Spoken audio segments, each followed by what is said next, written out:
These robots know how to party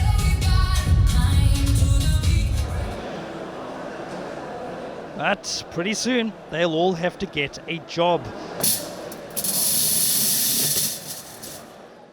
Chinese firm Agibot builds these machines, which are driven by artificial intelligence.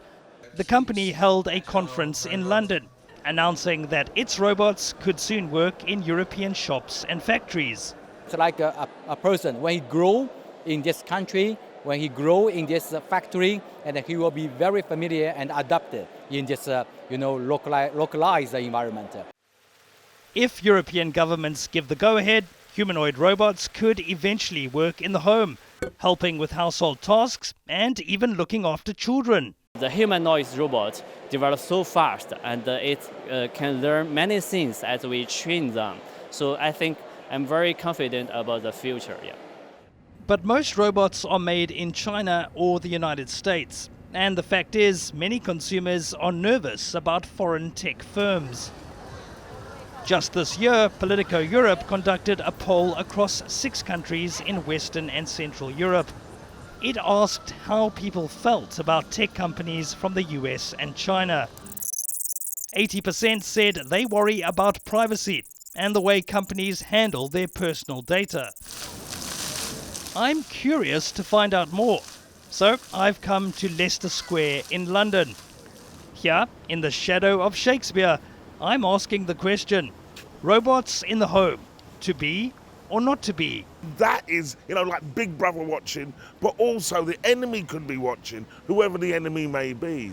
I don't think I'll be able to fully trust a robot, but I will definitely give it a try. They don't have limits. They don't have the human factor, Humans have a barrier that stops them from doing something excessive. People love public spaces like this because they want to form connections. And trust is the basis of any connection. So the challenge for robotics firms is simple, but also complicated. They have to get people to trust them. Robot makers could highlight the data privacy laws in the European Union. They apply to all companies that handle Europeans' data, even if those companies are based outside Europe. But tech analyst Arthur Goldstuck says foreign firms don't need a massive public relations campaign. He thinks people will learn to trust robots as they use them more and more. It's a trend we've already seen with mobile phone brands, which build millions of handsets outside their own countries.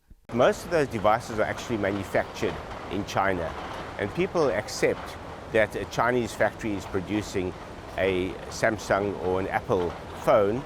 So already they are being almost required to trust the technology that's coming from the East. And a similar situation will emerge with regard to robots. Back at the Agibot conference, the dancing continues. And if you think about it, the relationship between humans and robots is a bit like a dance. It only really works if we're moving to the same beat. Michael Marillier, CGTN, London.